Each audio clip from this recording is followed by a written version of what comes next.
It doesn't matter what storm we're going through. We can go through that storm with a quiet confidence because we know that he led us there because we were seeking his will first. And he said, if you seek my will, I will direct your path.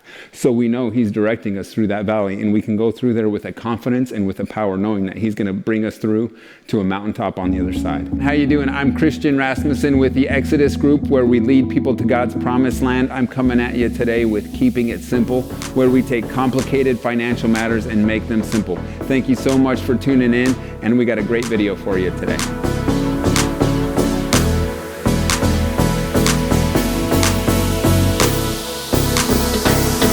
Today I'm going to talk to you a little bit about your state of mind. I recently had a coach, and he used to always just ask me, what state are you in? From a place of 0 to 1 of 10, what state of mind are you in? Are you at an 8, 9, or 10 where you're full of energy, full of passion, and ready to go, feel like you can take on the world?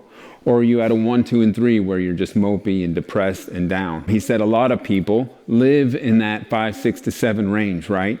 Anytime we're in front of people, anytime we're around people, we should be in that 8, 9 to 10 state of mind, right?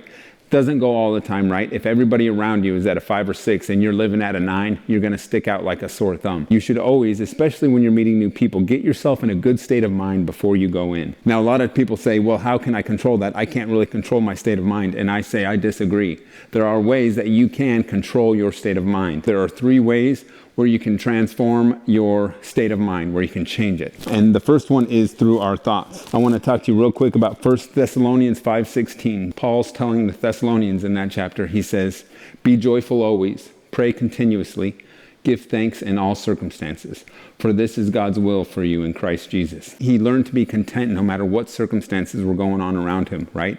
If we're praying, if we're seeking God's will, it doesn't matter what storm we're going through. We can go through that storm with a quiet confidence because we know that he led us there because we were seeking his will first. And he said, if you seek my will, I will direct your path.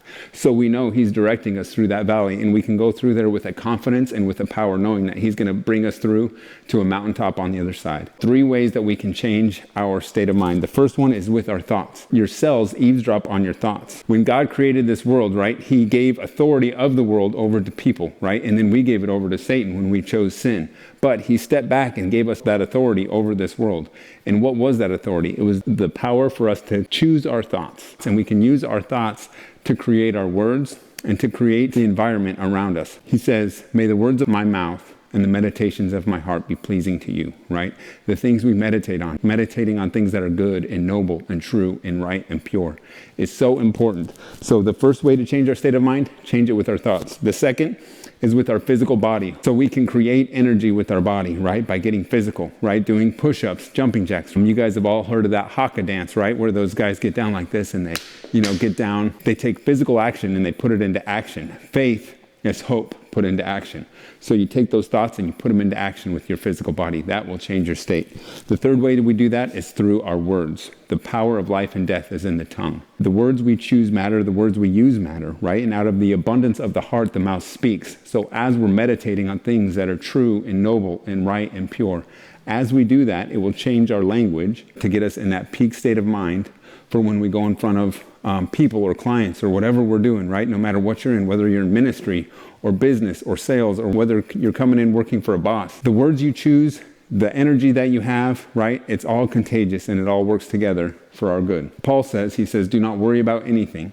Pray about everything. Tell God what you need and thank him for what he has done. Then the peace of God, which transcends all understanding, will guard your hearts and your minds in Christ Jesus. And he says, and finally, dear brothers, whatever is true, whatever is noble, whatever is right, whatever is pure, whatever is lovely, whatever is admirable, if anything is excellent or praiseworthy, think about such things. Whatever you have seen or heard or learned from me or seen in me, put it into practice, and the God of peace will be with you. Change your state. What state are you in, right? Are you at a 6, 7, and 8? Steal away, go spend some time with God, pray, seek his face, change that energy, right? Through your thoughts, your physical body, and your language. And then come back in that peak state of an 8, 9, or 10 before you get into the presence of other people. Thanks so much. We'll catch you next time.